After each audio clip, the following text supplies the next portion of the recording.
नमस्कार सर्वांना. प्रथम संकष्टी चतुर्थीच्या हार्दिक शुभेच्छा. संकष्टीचं एक अर्थ असाही आहे की चांगल्या कामासाठी केलेलं कष्ट, असा त्याचा अर्थ आहे. आणि आज ह्याच्याच संबंधीचा एक व्हिडिओ बनवतो आहे. आवडला तर नक्की शेअर करा.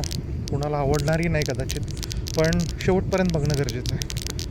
नुकताच गणेशोत्सव पार पडला. अनंत चतुर्दशी किंवा 1.5 दिवसाचा, 3 दिवसाचा, 5 दिवसाचा, 7 दिवसाचा, 9 दिवसाचा आणि 11 दिवसांचे गणपती विसर्जित झाले.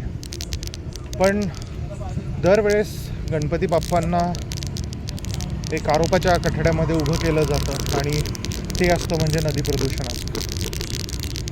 आज ह्या आरोपातनं गणपती बाप्पांना मुक्त करण्यासाठीचा एक छोटासा प्रयत्न. पहिली गोष्ट तर नद्यांचं प्रदूषण हे गणपती बाप्पांमुळे होत नसतं.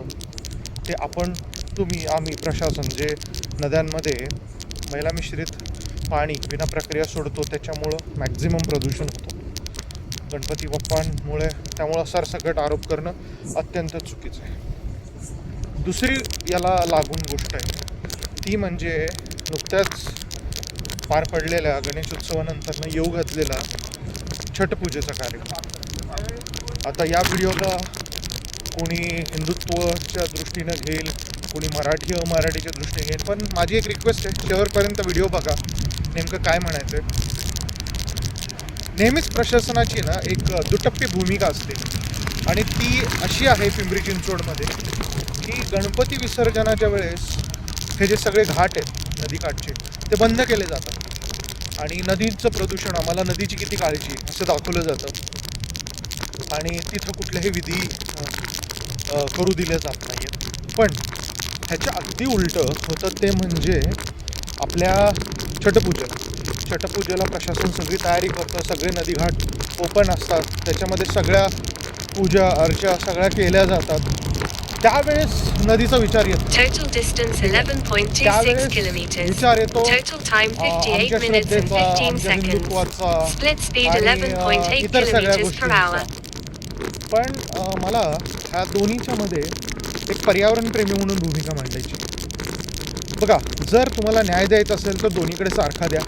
जर घाट बंद करायचे असतील तर ते गणपती विसर्जनला पण बंद करा आणि ते छटपूजेच्या वेळेस पण बंद करा. जर ते सुरू ठेवायचे असतील तर दोन्ही वेळेस सुरू ठेवा.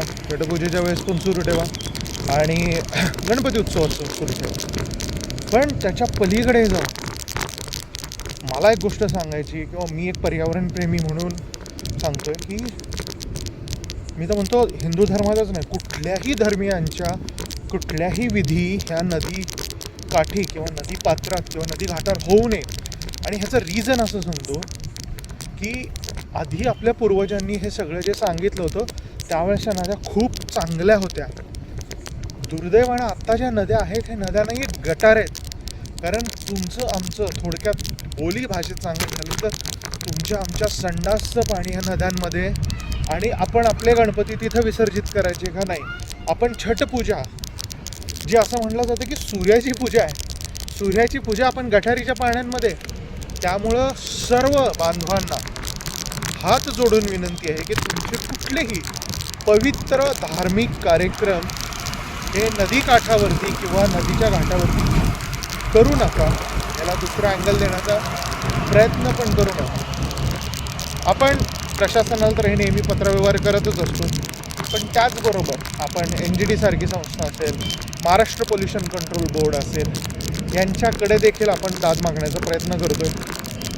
पोलीस आयुक्त असतील किंवा पोलीस महासंचालक असतील, गृहमंत्रालय, यांना पण आपण सगळे हे कम्युनिकेशन्स करत असतो. त्यामुळं तिथून देखील आपल्याला काय न्याय, काय कसा भेटतो आहे माहीत नाही. पण आज परत संकष्टी चतुर्थीचं औचित्य आहे. सगळ्यांना गणपती बाप्पा चांगली बुद्धी, तो बुद्धीचा देवता आहे, तो प्रथम वंदनीय आहे. त्याचा मान सन्मान ठेवण्याची आपल्याला ताकद, शक्ती आणि इच्छा देऊ, एवढंच सांगतो. आणि येणाऱ्या छटपूजेसाठी लोकांना विनंती आहे की ती नदीकाठी न करता ती स्वच्छ ठिकाणी स्वच्छ पाण्यामध्ये करा आणि आपले सण संस्कृती. जय हिंद, जय महाराष्ट्र. जय पर्यावरण.